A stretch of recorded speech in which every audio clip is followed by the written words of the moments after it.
Friends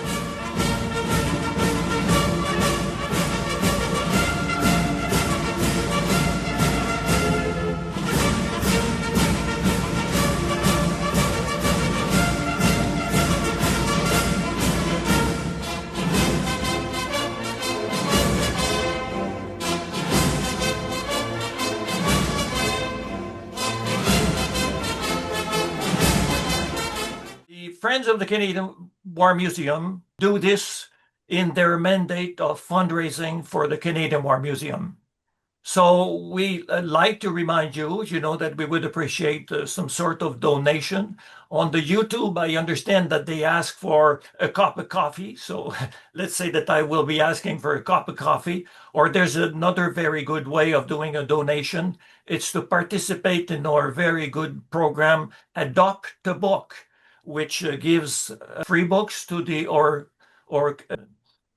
museum library. And this program works very, very well. And you will see that there are some good offerings to make if you wish to do that.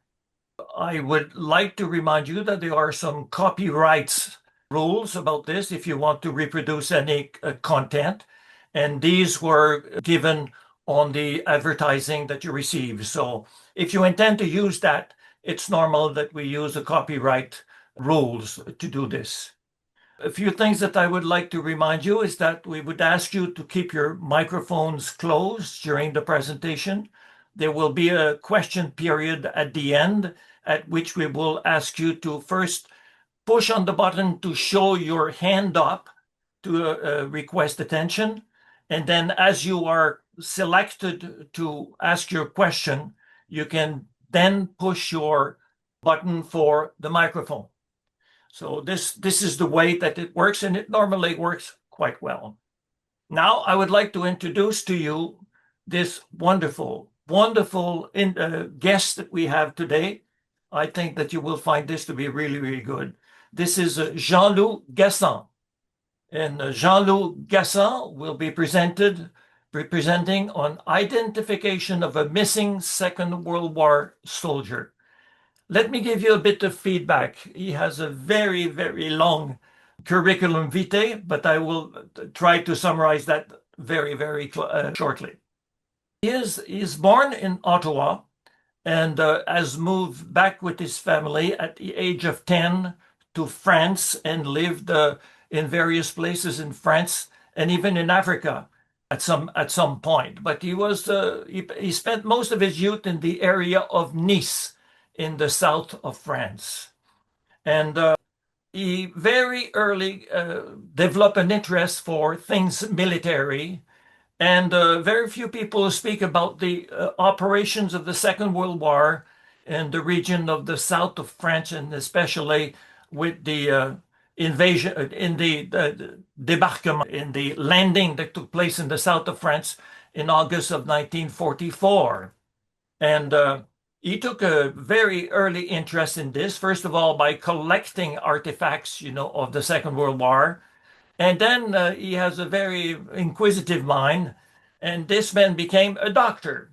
And he specialized in the pathology, and became a criminal pathologist. He is now working. He's speaking to us from Montreux in Switzerland, and he works there for the police for legal aspects of forensic pathology. But he has a great interest that he has maintained all his life in military history, and he has done digging in Germany, in France, in Belgium, and he went even to Russia in Stalingrad to be able to unearth some bodies there in the attempt of helping in identifying soldiers who were left in the field in foxholes and various things like that. He has written a book which is called Autopsy of Battle, which is a very good book. It was really well received by the readership. And it tells about various cases of bodies that we recovered and on which identification was able to be researched and provided. And this is very interesting. He has done some videos. He has a blog. He's written articles in the Journal of Conflict Archaeology, and he has quite an output of information that you can find on YouTube. If you go on YouTube in a place that they call CrocodileTear, and that's a name that will be easy to remember, CrocodileTear in one word. It is a series of video to which he participated, telling of what he does in his work in military history. In watching his videos and in hearing him talk, you will find, first of all, that war is hell. There are some graphic images that he will be showing us. But I cannot help thinking, that looking at him work, that he is unearthing people from hell and displacing them to a place of repose, if I can say. And I find it in the end that it is comforting for the soul to see that people who suffered so much are now taken care of and placed in areas, in places of respect. And I think that it's a beautiful, beautiful thing that he does, and he does it very, very well. So I'd like to introduce Jean-Loup Gassend. Jean-Loup, I spell L-O-U-P as in wolf in French. So it's easy to find when you do a search. Jean-Loup Gassend, G-A-S-S-E-N-D, Gassend in French. Alors, Jean-Loup, welcome. It's a pleasure to have you. And I let you speak now. You can go on with your presentation. Thank you very much for being here. Thank you. So thank you for this introduction. As you mentioned, I was born in Ottawa, Canada, and lived there as a child. So I visited the Canadian War Museum numerous times as a child. So it's an honor for me today to be here and be able to make a presentation for the museum. It would have been nicer to be there in person, but as you said, I've been living in Europe now, and going to Canada is a bit expensive and time consuming. So we'll have to do it like this. I suggest starting the presentation, and then maybe at the end, if people have questions about the presentation or about me, we can see them later on, right? So I'll just try to share my screen with the PowerPoint presentation I prepared. So it should be full screen now. You guys can see it, yeah? Jean, can you confirm that? Yeah, okay. So this is a presentation about a German soldier called Eno Strobel, who was missing in action for many years, and I'll explain to you the whole process of how he went missing and how it was possible to identify him. So this was from a town called Scheuerfeld in Bavaria, Germany, and he was one of three brothers and his family. And when he was 18 years old, like all other Germans during World War II, this was in 1944, he was drafted into the German army, and he was sent to southern France in a unit called Reserve Grenadier Battalion number 7 of Reserve Division 148. And this is a picture he sent back to his family. And you can see that all the soldiers, except perhaps one on the left, seem to be extremely young. And that's because this Reserve Division 148 was actually a training unit. So it was just fresh recruits in this unit. So people who were born in 1926, who were 17 or 18, and then a few guys who were older, 35, things like that, and who until then had managed to avoid being drafted because they had important jobs for the war effort or things like that. And so this division, like I said, it was a training division. So you can wonder, why was a training division in southern France? Well, this was 1944, the end of the war, and the Germans were running very low on resources. And instead of having recruits being in their home country and then being sent to the front once they were fully trained, what they did to try to save resources was they would send these recruits to calm areas, for example, southern France in this case, train them in southern France, and when they had been trained after 3 or 4 months, then they could be sent to active fronts like Normandy or Italy and things like that. So this picture that I showed you was taken in Menton, which is a town near Nice, and that's where Eno Strobel's company was stationed, and you can see the same area today. You can recognize the sea and the kind of hill in the background. Of course, in the meantime, it's been built up a lot, but there's a church tower that's visible in both of the pictures. And then if we remain at the exact same place and just look in the other direction, Eno Strobel took another picture of himself, and the picture is blurred, unfortunately, but you can still recognize the shape of the mountains and the Menton church steeple that's visible in the background. And if you're wondering why some of the hills in the very background are not visible, it's because on the day he took the picture, there must have been some haze or something. So you can only see the very first mountain. So this was Enno Strobel, 18 years old, in his training unit in southern France. And this reserve division 148 was kind of a schizophrenic division because most of its soldiers were not recruited in Germany. Most of its soldiers were recruited in parts of Poland, Czechoslovakia, or Slovenia that the Germans had annexed at the beginning of the war when they invaded Poland and when they invaded Czechoslovakia in 1938. So, as you know, those areas, you heard of the Sudetenland, you heard of the Volksdeutsch probably. These were areas where there was a mixture of ethnicities, where you had proper Germans but who were living outside of Germany, but also people that were completely Polish or completely sorry, I can never say that word, or mixtures of both. So when you read the documentation about Reserve Division 148, which is usually prisoner of war interrogations by the Allies, the non-commissioned officers and officers are complaining that 80% of their soldiers are not German, they're Polish, some people can't speak German, nobody's motivated to fight, there's desertion, some guys are deserting and joining the French resistance, etc. And here you have some striking examples, two guys from the division who were both killed actually in southern France. And you can see that both of them in one picture are wearing a German uniform. So this is in 1944. And then on the other picture, one of them is wearing a Polish uniform and the other one is wearing a Czechoslovakian uniform, because these guys had actually been in the Polish and Czechoslovakian army before World War II. So the Germans were literally taking people who had been members of enemy armies and including them in their own army. So that's kind of an introduction to this unit that Enno Strobel was in. And Enno Strobel, he was one of the guys from Bavaria. About 10 or 20% were from Bavaria, and they were actual, like, 100% Germans.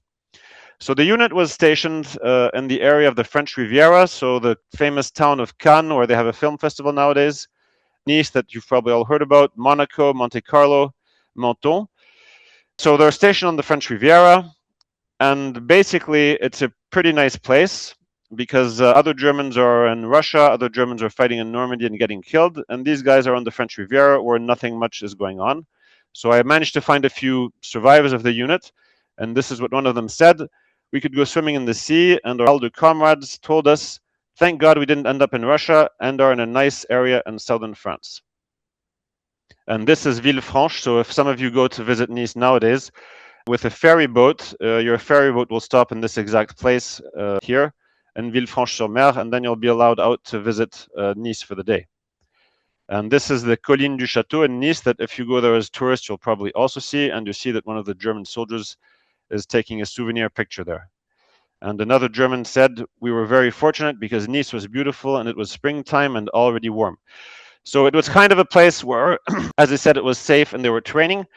But actually, if you look at the casualties they had casualties that would be considered as huge nowadays. They were having soldiers killed pretty much every day, either in training accidents, either in air raids, either with accidents with mines or vehicle accidents, and also with encounters with the French resistance. So, for example, during June, July, August 1944, before the Allied invasion occurred, this one division that was in the calm area was having as many casualties as the entire US Army was having during the Iraq and Afghanistan wars, for example. They had something like 100 killed in a 2-month period. So just to compare what was considered calm during World War II to what's considered a very violent war nowadays. Just to end with this Riviera, this is an interesting picture. So usually I would interact with you guys and ask you what you think this is, but now you can't say anything. So you can see that there's a kind of house with flowers on it, but this house looks a bit strange, a bit weird. And the reason is that this is actually a German bunker. And as camouflage, the Germans painted false shutters, false flowers, a false window to make it look like a French house, basically. And the Germans were very good at this. They painted, they were very good at this kind of urban camouflage, let's say. That's quite funny to see. A German bunker with fake flowers painted on it. So this was the Reserve Division 148 in southern France. And now, August 15th, 1944, there's the invasion of southern France. So similar to what happened in Normandy, except on a smaller scale. And you see 3 US divisions landed in the area immediately west of Cannes, so very near Reserve Division 148. And they also had a paratroop division that jumped in the countryside to block the crossroads, the main roads, to protect the invasion beaches. So seaborne invasion and airborne invasion on August 15th, 1944.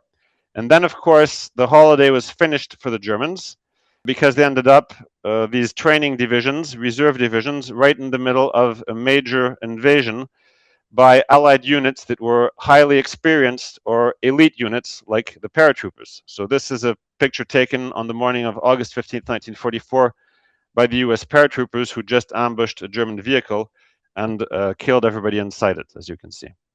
And just a little quick mention, one of the units that landed on August 15th was the 1st Special Service Force, which you may have heard of, which was a Canadian, a unit made of a mixture of Americans and Canadians. So Canadians were also present in this invasion and in this area. And they actually liberated the village where I grew up in Villeneuve-Loubet. But that might be a story for a future presentation if you want to hear more about it.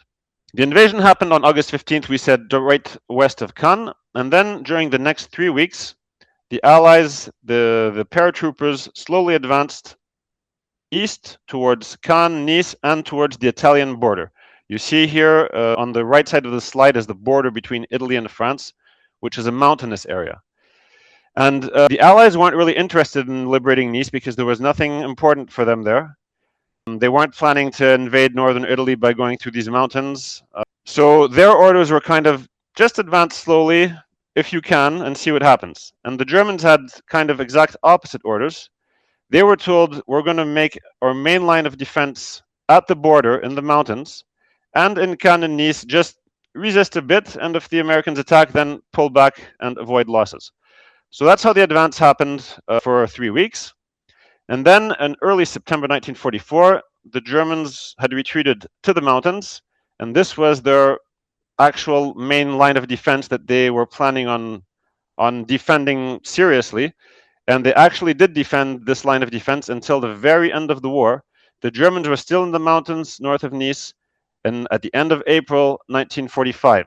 So while the Allies were like invading Berlin, the Germans were still in the mountains up in Nice and could see the Mediterranean Sea from the mountains near Nice, which is a little known fact. And now we're going to get back to Hainaut-Strobel. So early September, the American paratroopers and the Canadian-American 1st Special Service Force are reaching these mountains where the main German defense line is. This, as you can see, a road going towards Col de Brosse with all the switchbacks, the road zigzagging up the mountain with the exact same location today as in 1944. And on September 11th, 1944, the Americans attacked Col de Brosse. And we're just going to talk about one little part of this attack at a place called Mount Scandius. So this attack was not some major attack with thousands of men. This was a couple of companies attacking one company of Germans. And this area of Mount Scandius that we're going to talk about, it's maximum one company of Germans and just a handful of Americans, a platoon or something, or one company facing them and only one platoon participating in the attack. So September 11th, 1944, the Americans, I Company, that you can see on this map, advanced towards Mount Scandius, which is defended by Hainaut-Strobel's company of the Reserve Grenadier Battalion number 7. And there's only one detailed account that exists of what happened that day. It's written by an American medic. And this is what he says. He says they were advancing towards this Mount Scandius, and the officer, the American officer in command, Captain McGeever, he thought that the Germans were just going to pull out like they had been doing for the previous 3 weeks without resisting. And so 3 soldiers were walking in front of him, and the American medic was 4th, and the 3 first soldiers walked over the brow of a hill, and then he heard machine gun fire. He rushed over, and he saw that 2 of the soldiers were killed, and 1 was severely wounded. And the Germans were already there, and they saw that he was a medic, so they didn't do anything. And he tried helping the wounded soldiers, and then he said, I have to go back to the American lines to get more help. And since he was a medic, the Germans let him go back. And he says in the text that he doesn't know why one German soldier came with him. So he was going back to the American lines, leaving these wounded behind him. And a German was coming with him for some reason. And he said, don't shoot, this is Terrell. And he says as soon as the other Americans who were further back saw him, and they saw this German, then they fired at him and the German. So he wasn't hit, but the German was wounded in the abdomen, he says. And then he doesn't say what else happened. He says afterwards he went back to help the wounded. The Germans had pulled back in the meantime. He was able to save one of the wounded guy. The other one died. So the conclusions for that day, and the Americans also pulled back afterwards. They didn't try to capture the hill that day. So for this small-scale attack on Mount Scandius on September 11, 1944, there's 2 Americans killed. So Captain McGeever and one of the soldiers, Willis Woodcock, and an officer severely wounded, Lieutenant Terrell. And on the German side, when we look at their casualty lists, they have several guys wounded, and they have 3 missing in action. And it's these 3 missing in action that we're going to be interested in. Actually, of these 3 missing in action, 2 of them were Polish guys, and they turn up as American prisoners of war. So apparently they deserted that day, and they ended up in an American POW camp without any issues, no wounding or whatever. And then the 3rd guy who's missing, this is our Enno Strobel that we've been talking about since the beginning. So he disappears on that day for the Germans, and he doesn't turn up as an American prisoner of war either. And often in the mountains, dead bodies could just stay in a ditch or be buried locally or something. So after the war, the German prisoners of war were demining the area, and they also sent teams of people from the German War Graves Commission to look for bodies, and they found a whole bunch of bodies, but they never found Enno Strobel. So Enno Strobel, in this little attack that we mentioned, this little ambush that the Germans did on the Americans, he disappears and he's never heard of again. And then in the late 1950s, the German Red Cross started making these lists of missing to try to obtain unofficial information. You see, you had the official information, like what the army officers had written and stuff. And here they asked all the families of missing people to send them a photo. And they classified these photos by unit. And then the German Red Cross went all around Germany showing these pictures of missing people to German veterans, asking them, what unit were you in? And then showing them the pictures of men from that unit, hoping that one veteran might remember, oh, I remember seeing that guy in a prisoner of war camp. I remember seeing that guy getting killed on such and such a day. So hoping to find that kind of unofficial information. And here you see the list for battalion number 7. And Enno Strobel is on the list, so top right-hand corner. But nobody finds any information about him. But I have this list in my head since like the years 2000. And I know this name Enno Strobel because I looked at the list a bunch of times, and I remember this name and I remember this face. And in around the 2010s, Enno Strobel is still missing in action. No news since September 11th, 1944 at Mount Scandius. So I had a project. I was trying to make a list of all the Germans killed in southern France. And so I was taking a picture of each grave in the cemetery where the German soldiers killed in southern France are now buried. So all of the guys who were died in the Nice area, after the war, they were all displaced to a place called Denieux, which is near Lyon. So I was taking a picture of the entire cemetery. There's 10,000 graves with 2 sides to each grave. And on each side, there's 2 names. So sorry, only 5,000 graves because there's 20,000 guys in total. And when I'm taking these pictures, you see I see a grave for a guy called Enno Strobel. So our missing guy is Enno Strobel with an O. And here there's a grave for a guy called Enno Strobel with a U. And you see that he's listed as having died on 12 September 1944. And you see there's no date of birth listed and no rank. So what does this mean that there's no rank and no date of birth? As far as I understand it, this means that after the war, somebody handed this body to the German authorities and said, this is in, and then they would go into their archives and look who these people were and find, their full name, full date of birth, rank, and all that to put on the grave and to inform their families. And in this case, obviously, somebody gave the body to the Germans, Enno Strobel, and they looked in their archive and they didn't find any Enno Strobel. So they reburied him under this name. but actually not knowing who he really is and not being able to put his rank or date of birth. That's my understanding. So of course, we have Eno missing in action on September 11, 1944, and Eno Strubel that turns up on September 12, 1944, and the obvious assumption is that this might be the same person. You also have to know that the name Eno, his first name, is a very unusual name. So this is my assumption, but I'm going to try to confirm it by finding out where does this strange, mysterious Eno Strubel come from. And it turns out that Eno Strubel was actually a body that was handled by American troops, and he was buried in Draguignan Cemetery by the Americans. Draguignan Cemetery was the US cemetery near Nice, where all the American killed from the Nice area were buried. And what people often don't realize is that the Americans didn't just deal with the American bodies, they also buried the Canadians, they buried the British, they buried Italians, and they buried Germans. They had a big field hospital in Draguignan. They had lots of people dying in the field hospital, including prisoners of war. So they took care of these bodies, also the German bodies. And then after the war, these German bodies they had dealt with were handed back to German authorities and then reburied by the Germans in German cemeteries. And the Canadians were given to Commonwealth cemeteries, etc. So I managed to find the archives of the Draguignan Cemetery. And you see here that number 64 on this document is Eno Strubel. So he was buried by US Graves Registration troops in Draguignan Cemetery on 12 September 1944.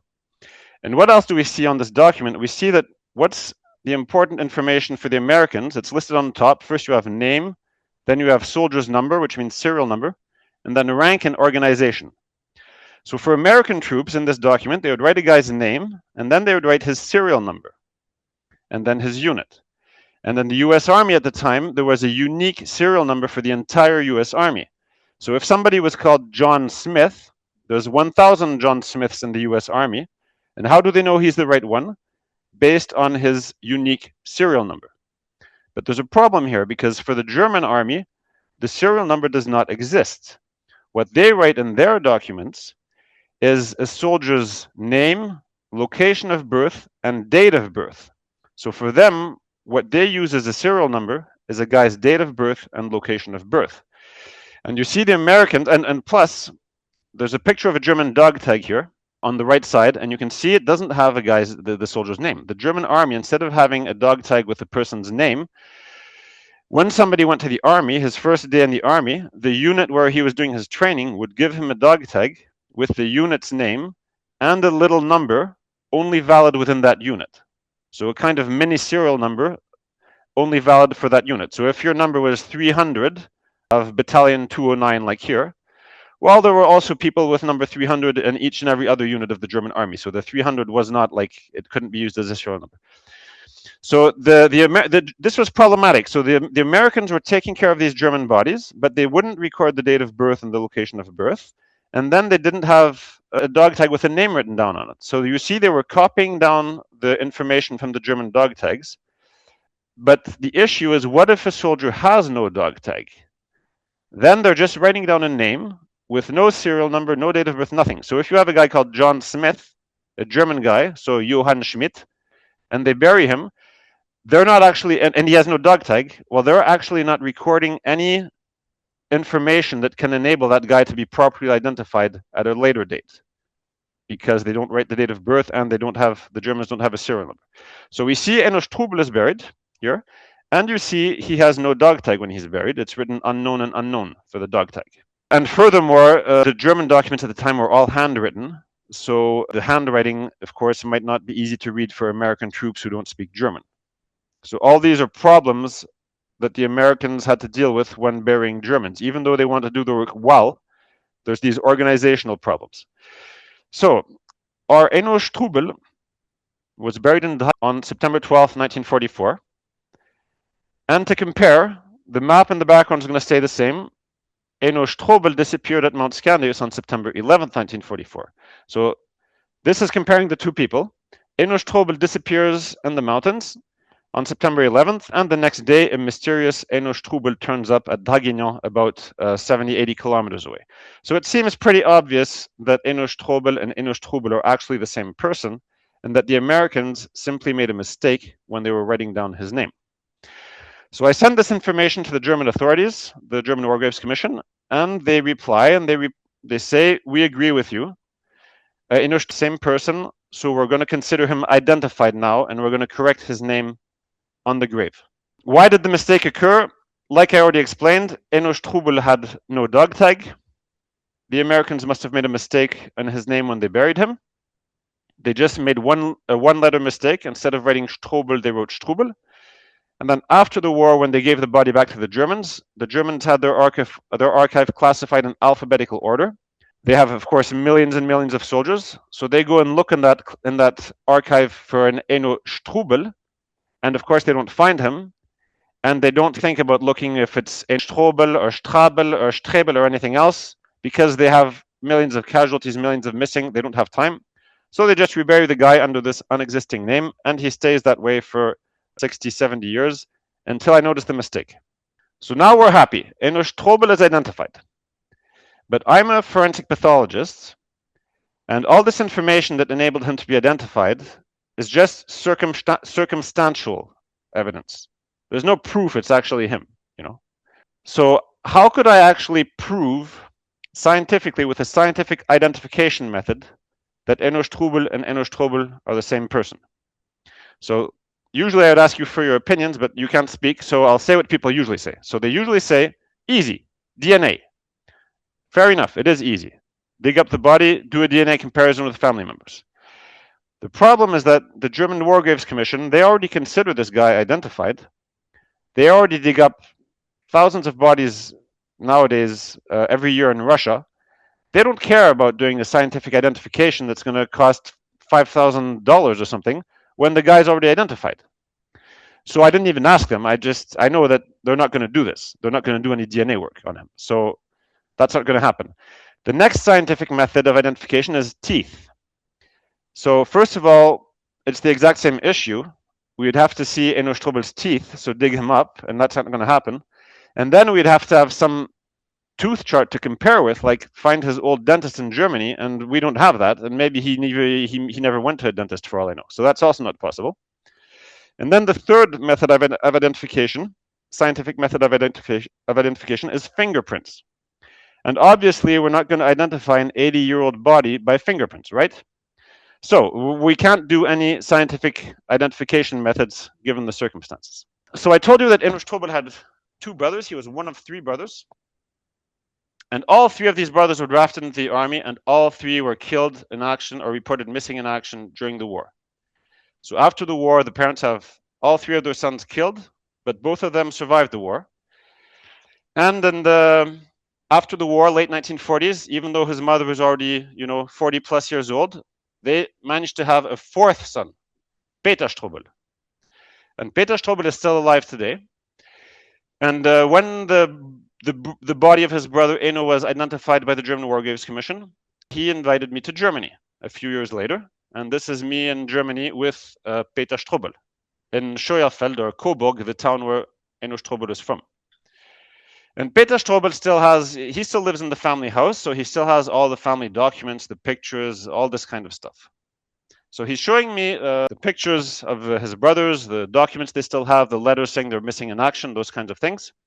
And one of the documents he has is the period ID paper of Eno Strobel. And when I see this document, I see something very interesting. I see two fingerprints. I see that we have Eno Strobel's fingerprints on record on this document. So maybe it might be possible to identify him with fingerprints after all. Let's go back to the Americans. At the time, they had a specialized graves registration units that that worked in the cemeteries burying the bodies. The Germans, the Americans, the Canadians, whatever, like I said. Whereas other armies at the time just had, some random guy who was told, okay, now you're going to bury these bodies, and he had no special training. They had guys that were specially trained for taking fingerprints, for taking tooth charts, for that kind of stuff, medical personnel, and they did very serious work. And this is one of their identification sheets. And you see it says, if a body is not wearing an identification tag, then you take his fingerprints. And they did this. Anybody that came in without an identification tag, they took his fingerprints. And if he had no more fingers because he was decomposing or because his hands had been blown off by an explosion or burnt or whatever, then they were told to take a tooth chart. So they did that afterwards. And if there were no more teeth because his head was blown off or something, which happened, then they would write down everything they could: tattoos, size, eye color, hair color, whatever, whatever. And they even did this for the Germans. So even for their enemies that they were burying, they took their fingerprints. So here you see a picture of American graves registration personnel taking the fingerprints of a dead German. Whereas the Germans themselves, when they buried their own dead, they did not take their fingerprints. So you can see how well advanced the Americans were at the time and how they were strictly respecting the Geneva Convention, let's say, that says that you're supposed to do all the efforts possible to identify enemy bodies, bury them according to their customs, etc., etc. So this is what it looked like when they would bury a guy who had no identification tag. So this was the burial sheet. You see they took his fingerprints, they wrote his shoe size, his hair color, all these things, wrote the name of the guy who took the information. And for Eno Strobel, we saw he was buried with a no identification tag. That means that the Americans theoretically should have taken the fingerprints off his body. Not off Eno Strobel, off Eno Strobel, sorry, this mysterious Strobel. So I'm hoping that the American government still has in their archive the burial sheet of Eno Strobel with his fingerprints. So I wrote to the American archives. These documents are called IDPF files, and at the time they were all kept in Fort Knox, Kentucky. So over a 10-year period, I sent them like 5 or 10 requests saying, please, do you have the IDPF file of Eno Strobel or Eno Strobel or Strobel Eno, or basically with all the combinations possible? And they always answered, sorry, we don't have this document. So very frustrating. I know the German War Graves Commission should also have a copy. I asked the Strobel family to try to get it. For several years, they never managed to turn it up or didn't look for it or whatever. So basically, this document should exist, but I can't find it. And you see this letter, the saying they can't find it, comes from Fort Knox, Kentucky, because that's where all the IDPF files were kept until recently.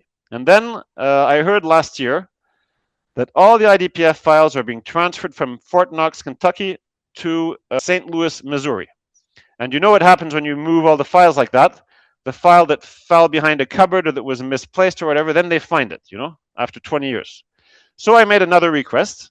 And a few weeks later, at 11 o'clock at night, I received an email from the archive saying, we found a burial report for you. So it was 11 o'clock at night, I was in bed, but I immediately jumped out of bed to see what's in this file. This is the file. So you see it, it's Eno Strobel's burial report, and they did take his fingerprints, as I had expected.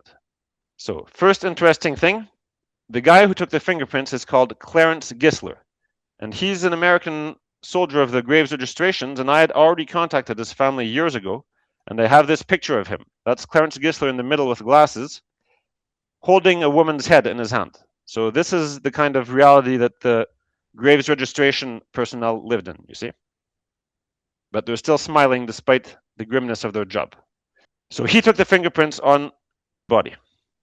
And we can compare the fingerprints now on the IDPF file, the American document, with the fingerprints on the German identity document. And I sent these to the scientific police, to a police inspector here in Switzerland, Inspector Gaillard. And I could already see myself that it was a match, obviously, but I wanted something professional. And sure enough, the fingerprints on the German ID and on the American document are the same. So now we've identified Eno Strobel scientifically with a scientific method, with actual physical evidence, 80 years after he went missing. So a very nice success story. Before ending with Eno, the IDPF document also says his cause of death. His cause of death, you see, is gunshot wound to the abdomen. Exactly the same injury that the American medic had said had happened to the German soldier who was following him on September 11, 1944 at Mount Scandius. He said the German behind him was hit in the abdomen. And Eno Strobel is the only person missing that day. So if the Germans made their missing list correctly, Strobel is the person who was following the American medic and who was killed following the American medic. And now you can wonder, why was Strobel following the American medic? So if you look at his Red Cross document, it lists his job as orthopedic mechanic. So he must have been a guy making, prosthetic legs, prosthetic limbs, something like that. So presumably he had some very basic knowledge of medicine. So I suspect that's why he volunteered to go back to the American lines with the American medic, but got killed. Other conclusion remarks: the Strobel family in Germany actually had Eno Strobel's identity papers that had been sent back to them after the war by the Red Cross, and in an envelope that says property of prisoner of war. So this actually proved that Eno Strobel was very briefly a prisoner of the Americans before dying of his gunshot wound to the abdomen. But of course, this is written in English. This was just after the war when everything was a huge mess. Nobody noticed. This shows that Strobel was a prisoner of the Americans, so must be somewhere in their system. And so after all this, the fourth brother was able to go and visit the grave in the cemetery, as you can see in Deneur. And they haven't corrected the tombstone so far, but when this stone will be worn out, then they'll put Eno Strobel's name on the tombstone. So this is the end of the presentation about the identification of Eno Strobel. And just a few closing comments. This wasn't the only mistake that happened in the. This is another example, very briefly. You see the Americans buried an Italian soldier called Carlo Maioli. So you see on the top left, they wrote clearly, this is an Italian soldier, and they buried him as an Italian. But before burying dead at Draguignan, the Americans had opened another cemetery at another nearby location just for a few days. And then they noticed this location isn't good. The water stagnates. There's not good drainage. So they dug up all those bodies they had buried for the first few days of the invasion and reburied them all in Draguignan. So this Carlo Maioli, he was buried as an Italian in the first cemetery.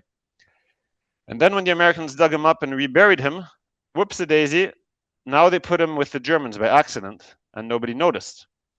And then after the war, the body was handed back to the Germans, and nobody in Germany thought, strange, Carlo Maioli, is he really German? Maybe he's Italian. No, they looked him up, they didn't find him, and they reburied him as a German.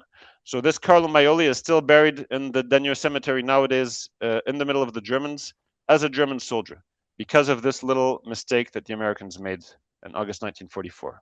And I'll just close with a few more pictures of Nice comparisons. This is a funeral of a German soldier killed by the French resistance before the invasion. And you can see the exact same location today. The grave on the left, for example, still hasn't changed. Some of the other ones have changed. This is the Villa Efrusy, which is in Villefranche. So if some of you visited Villefranche, you might have gone to this villa. It's a major tourist location. And you can see that the Germans were occupying it during the war. This is the same villa. So the places have remained exactly the same. This is near Aise, the first American paratroopers walking down the street with a French resistance fighter. You can see the building in the background is exactly the same, and then you have the same signs in the background. Then you have this Canadian soldier at Villeneuve-Loubet from the 1st Special Service Force on the right side, with the same hill visible in the background. Here you have a German composer. So this guy, his name was Lorenz Rode. He was with Reserve Division 148 near Monaco. So he decided to ask permission from the division commander, can I, instead of doing my soldier's work, prepare a play for the Monte Carlo theater? And he said, yeah. So he prepared a play called Snow White. And here you can see Lorenz Rode suffering the horrors of war in Monte Carlo with some French civilians that are also greatly suffering, apparently.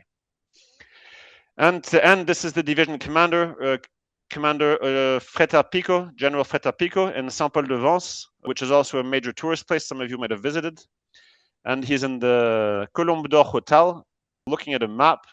And you can see that the Colombe d'Or Hotel is still exactly the same today. Nothing has changed. If you go there, you might find that the chair is still warm after Fretta-Pico stood up. So that's the end of my presentation. And I'll show my face again. And depending on the questions, I'll open the presentation again. Thank you very much. Jean-Loup, are you hearing me? Yes, I can hear you, yes. Okay, thank you very much. Super presentation. So the field is open for questions. If you want to ask a question, you push on the button with the hand up, and we will see that hand, and then we will advise you to open your microphone. So I don't see any hand so far. Yes, there is one there. friend of the Canadians. Is No, that you? no, that's Tom. I'm using the official Okay, okay. FCWM site. Thank you for that fascinating presentation. That was very interesting. It's in all my reading about World War II, it's hard not to look on the Germans as the bad guys, but the research you've done and the story you've told, demonstrates that they too experienced incredible suffering. So thank you very much for that. Yeah, my what I usually say about that is that Nazi Germany was definitely the bad guy as far as I'm concerned, but it doesn't mean that every German was a bad guy. When you say that you took the pictures in that cemetery where there are 20,000 bodies there, are there other kinds of mistakes that were made in the burial of those soldiers, that would not address your competence, but, would show the difficulties involved in reburials? Yeah, I found interesting mistakes. First of all, I found another case exactly like Eno Strobel, the exact same thing. A young guy where they made a spelling mistake in his name, and I was able to get him officially identified, but in his case, there's no fingerprint. There's this Italian I told you. A very interesting case is one German, a poor guy, killed in action on 15 August 1944. And when I tried contacting his family to get pictures, his town hall said, "Oh, like this guy, yeah, he was from our village, but he didn't die during the war. He just died 5 years ago, and he was the oldest man in the entire region. He was 105 years old or something." So there were the Germans made lots of mistakes.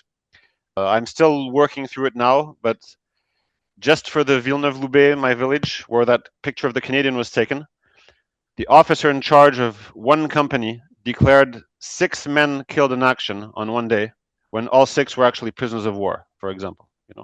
That's just one example. There's spelling mistakes. There's issues where they buried foreigners like Polish guys, Russian guys, French guys with their names Germanized. There's all kinds of issues, let's say. The Americans had few casualties. All their documents are open to the public, and lots of enthusiasts in the States like to go through everything and find any mistakes. The Germans, it's the exact opposite. Until recently, all the archives were closed. They have huge number of casualties, huge number of missing, and Germans are not very interested in going through all that stuff, apparently. So I can find lots of interesting mistakes that can be corrected. Julia? Jean-Loup, can you give a guess of how many incorrect burials you've been able to correct? I think I've only corrected the 4 I mentioned now, but there's probably lots of others. See, I'm only interested in the Nice area, which is only 1,000 of these 20,000 Germans. And these 20,000 Germans are only 20,000 out of the millions of Germans. So I managed to find these 4 mistakes for my 1,000, but there's surely lots of others. And I'm working on another case involving Allied soldiers. I won't mention anything more, but they also made a mistake with an Allied, and I'm hoping that he's going to be identified in the next years. And if I could just ask a second question, you are working on, did I understand correctly? You're working on Allied soldiers who are now being found in Germany, in Russia? Well, yes, not right now because there's a war in Russia going on, but until 2019, I went to Russia several summers in a row to help look for missing bodies, because here we just saw what happened in Europe, which is even an enemy soldier is buried by civilians or is buried by the enemy troops, and they actually take his fingerprints and they actually do things carefully. But in the Soviet Union, they just threw all the bodies in the first trench they came across, including Soviet soldiers. So now in a place like Stalingrad, they find 1,000 to 2,000 bodies every year, which means 3 to 6 bodies every single day in, day out, for years and years, And even if they continue finding them that fast, it means it would take them 1,000 years to find all 1 million casualties of the Battle of Stalingrad. So that's what I used to do in the summer. It was go to Stalingrad and with a metal detector and try to find bodies of Soviet or German soldiers buried in the trenches or in the foxholes and stuff. I've made a video about that on YouTube, which is quite good, called the Stalingrad Digging Camp. Yes. Linda? Linda? Correct. Yes. Yes. Okay. Thank you. I'm just wondering if this is a hobby for you or your full-time work. So anything World War II related is only a hobby for me. But my work, like I started doing this when I was 18, so I was still a student, whatever. I wasn't. Now, in the meantime, I've become a forensic pathologist. So doing this kind of stuff is also my work. But for my work, I do it for modern bodies, for somebody who's found, in the mountains, for suicides, for homicides, for whatever, for the normal forensic stuff. But then when I'm on vacation, I do similar stuff, but for World War II. Thank you. You're welcome. Are there other questions? That was really, really good. And I would invite everybody who listened to you to go to the YouTube series, because I found stuff to be very, very interesting there. You mentioned somewhere in there that you have been involved in more than 200 recuperations of bodies like that. So in addition to your day work, your vacation work is quite laborious. And I'm looking forward to find the book and read it, because I'm sure that it's very interesting. Is there Thank you. any, And I'd just like to say I actually started making YouTube videos exactly because of situations like right now where COVID started. And we started Yes. having all these meetings where you would make a presentation for 10 or 15 people. And I figured if I'm going to make this presentation for 15 people, I may as well record it and make a video that the whole world can see 24/7. So that's how I started making lots of videos on YouTube, because of COVID. And as you said, I invite also people to go and take a look at the long videos where there's presentations like this about specific cases, interesting stories, interviews with veterans, etc. Would you give us some details about CrocodileTear? This is a series in which you publish your videos. Tell us more about it, please. Yeah, so first of all, when I opened my YouTube account around 2007, I was looking for some name to use that wasn't used already, so that it wouldn't be, Jean-Loup Yes. 53 or something. So I tried CrocodileTear, a first stupid name that came to my mind, and it wasn't taken. So that's why it's called CrocodileTear. Yes, yes. It's okay. actually a very bad choice, because crocodile tears mean, fake tears. And now I'm making all these videos about war missing. So it's not a very good choice, but it is what it is. And now it's been that way for 20 years. I'm not going to change it. And it's just my YouTube account where, when I have something interesting to say about World War II, I make a presentation. Or when I go to Russia, I was filming the exhumations. And then I put these videos online so anybody can see them. I used to also put private life videos, but as the channel became famous, then people didn't understand why in the middle of the war stuff there was something that had nothing to do with it. So now I stopped putting my private videos. It's only World War II stuff. So you have exhumations in Russia. You have one exhumation case in France. You have some interviews with veterans. You have cases where people find a helmet or a dog tag on the battlefield, and then you can track down the family. There's also interesting things about how each country made its identification tags, which were the best, which were the worst. Some countries made horrible tags. Some made great tags that are still in use 80 years later. So lots of different topics. Whenever I have an idea, I make a video, and then everybody can watch it whenever they want. And I also have, by the way, CrocodileTear en français, with some of the same videos, but in French. Okay. I'd like to mention that you've written articles in the Journal of Conflict Archaeology, and those are held at the War Museum. Your articles are there, as well as your book. So we'd like to be informed. If you publish other stuff, let us be informed, and we will make sure that we find it.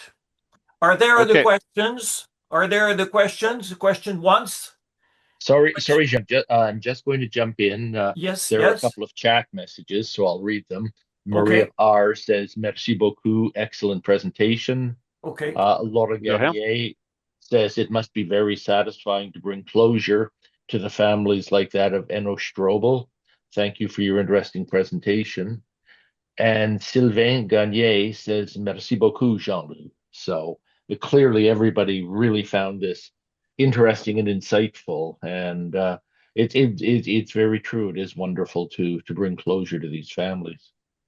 Yeah, usually, I mean, there's lots of bodies found, and they're usually identified by dog tags and things like that. This case, where it's fingerprints being used, is really unique.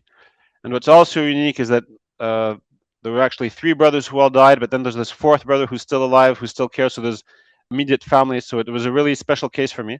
I've been to visit them a couple of times now, and doing this was the pride of my life, let's say, identifying Innerstrobel. Very good. Okay, so this is the end of our hour. We are at the very last minute of the hour that we have. So thank you so much, and we hope to see you again.